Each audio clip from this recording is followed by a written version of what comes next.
কই যাচ্ছেন এই দুপুরবেলা? ওই একটু বাজারে যাইতেছি, পরে লেবু লাগবে। তোমার চাষির খুব জ্বর তো, লেবু কিনতে যাইতেছি। এই দুপুরবেলায় তো দোকানপাট সব বন্ধ। যাই দেখি পাই কিনা। আর এক কাজ কর, আমাদের বাসায় অনেক লেবু গাছ আছে, আপনি এখানে দাঁড়ান, আমি যাবো আর আসবো। এই যে নাও লেবু আনছি। মায় তোর মালটা কিনে দিতে পারলাম না, এখন দুধের সাথে গুলে মিটাও আর কি করবা।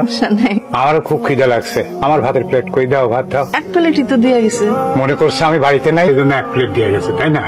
আমারও তাই মনে হয়। বৌমা, ও বৌমা। চিল্লাচিল্লি করতেছেন কেন? বৌমা, তোমার শাশুড়ি না সবগুলো ভাতই খাইছে। আপনাদের এসব আজেরা পেঁচাল শোনার আমার কোনো সময়। কেক খাইলো না এগুলো দেখে আমি কি করব?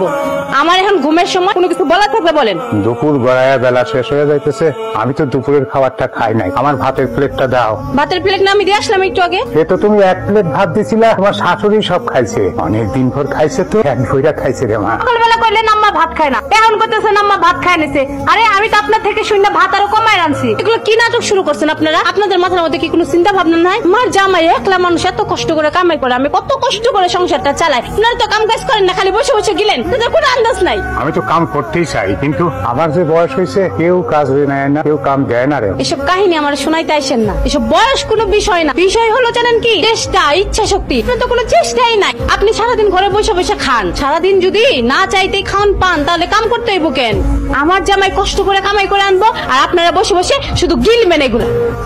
বোমা, ঘরে যদি একটু পোড়া আঁচা ভাত থাকে কিংবা একটু তরকারি থাকে, সেটাই দেবো মা। যাই, আমার একের মধ্যে খালি মোচড় পাড়তে, শরীরটা কেমন যেন কাঁপতেছে, ঠিক মতো আমি খাইতেও পারতেছি না। দাও বৌমা। যে বললাম আমি রাঁধছি, ভাত কম, ভাত তরকারি কোনো কিছু নাই, তারপর আপনি সে ভাত করে যাইতেছেন। আপনার কি লজ্জা শরম নাই? অবতার কইতেছে আমার আর ডিস্টার্ব করবেন না, আমি এখন ঘুমাইতে যাইতেছি, রাত্রেবেলা আসেন।